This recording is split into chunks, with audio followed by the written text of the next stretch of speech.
Hey, this is Mr. Masonette, and what we're going to do is attempt to master adding and subtracting integers. And I'm going to provide a bunch of different situations so you can learn what to do when you encounter any one of these situations. So let's start with number one here. We have -5 minus 8 minus 6. All right, taking a look at each one of these terms, we have to consider each one of them negative. Now, if you can see in front of this 5 here, we have a negative sign. And in front of the 8, it says minus. And I've noticed some of my students get confused. They say, well, aren't you subtracting a positive? Technically, yes, you are. But if you're taking away a positive value, that means that you're getting rid of that, which means it's a negative value. So we're going to consider this term a negative. And the last term is also negative. Now, when all of your terms are negative, we have to follow this rule right here, which says when we have the same signs, we have to add and keep the sign.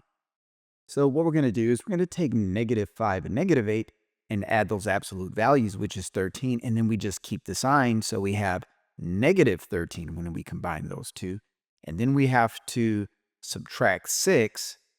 However, we have to consider both of these negatives, and because they have the same sign, we add those numbers and come up with -19. So if you think about it on the number line, basically, let's say we start at the origin and we go backwards 5, and from there we subtract 8, which would put us at -13, and we go back 6 more, which would put us at -19. We have 3 backward movements on the number line, and because we're going in the same direction, we have to add all of those negative changes together. All right, for number 2, we have 7 minus -3 plus 5.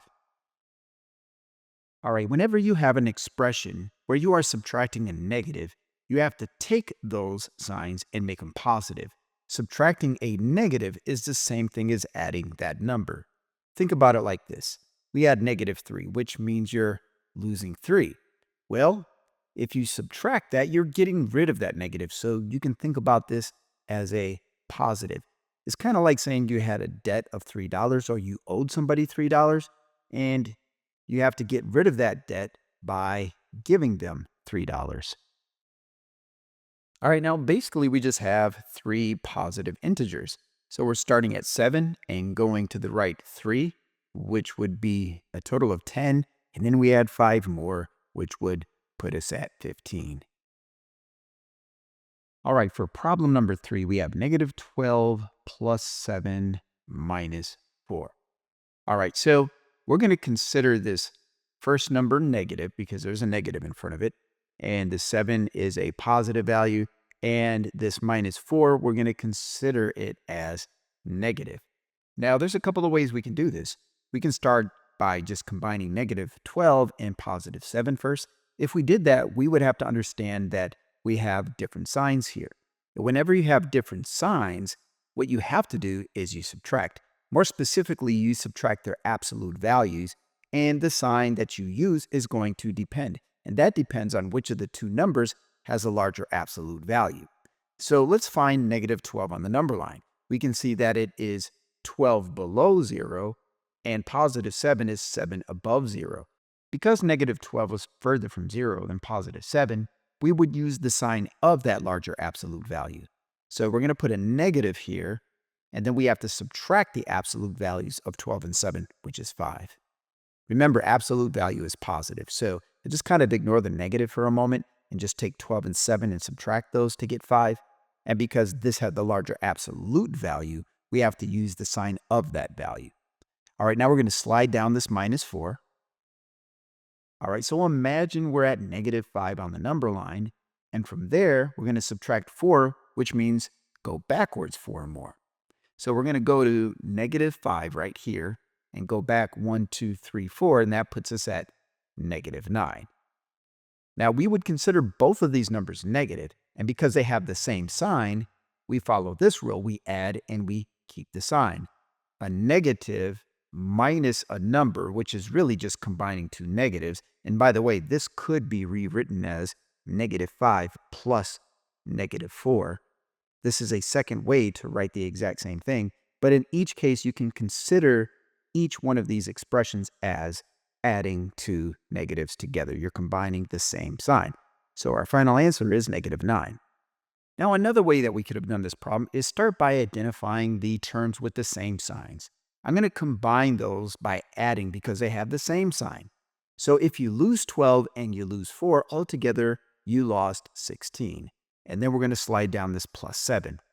All right, now we have two terms with opposite signs. And when the signs are different, you subtract the absolute values. So just take 16 minus 7, which is 9, and we have to put a negative in front because -16 has a larger absolute value than +7.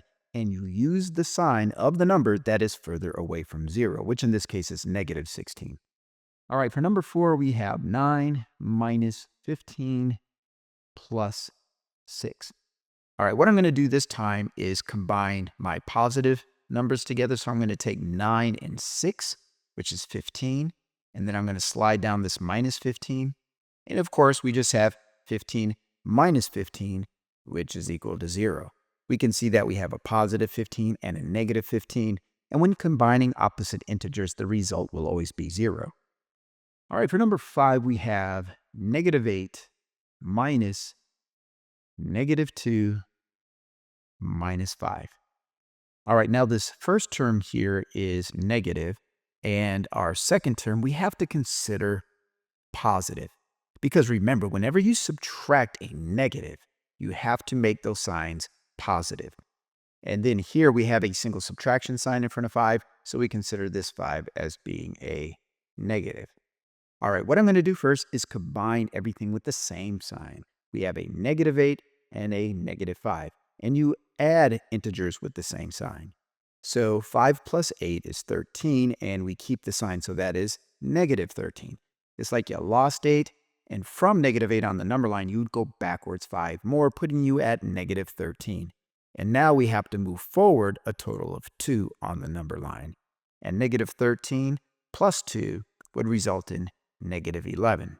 At this point, we have opposite signs. We have a negative and a positive, and when the signs are different, we subtract. So we take 13 minus 2, which is 11, but we have to use a negative because -13 has a larger absolute value than +2. Now be careful here.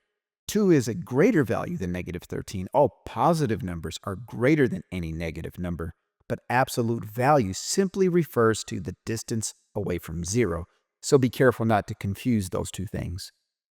All right, number 6, we have the problem 14 plus -9 minus 7. All right, so the first term is positive. The second term we consider negative. So if you are ever adding a negative, you have to consider that term negative. You don't change anything. And this last term is negative as well. So what we're going to do is start by bringing down this 14, and we're going to combine both negative terms by adding because we consider those as having the same signs. So that's going to be a total of -16. Now, we could have written the result a different way. We could have also have written 14 minus 16. 14 plus -16 is the same thing as 14 minus 16. It's just kind of a preference here. All right, now at this point, we have a +14 and we have a -16. Now we can see that -16 is further from 0 than +14. So our answer is going to result in a negative.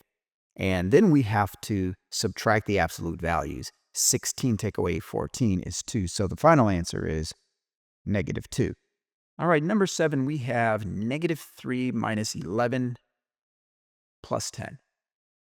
All right, so we can start at the origin and then go straight away to -3. Now from -3, we would go backwards 11 more. 1, 2, 3, 4, 5, 6, 7, 8, 9, 10, 11, putting us at -14. But all we really had to do is recognize that both of these numbers were negative, which means they have the same sign. Whenever they have the same sign, we have to add and keep the sign. So let's add 3 and 11, that's 14, and we keep that negative sign. Now we just slide down this +10 here, and we recognize that we have opposite signs here, meaning we subtract the absolute values. So we're going to take 14 minus 10, which is 4, and that's going to be -4, because negative 14 has a larger absolute value than positive 10. Looking at the number line, we can go to negative 14, and from there we can move forward 1, 2, 3, 4, 5, 6, 7, 8, 9, 10.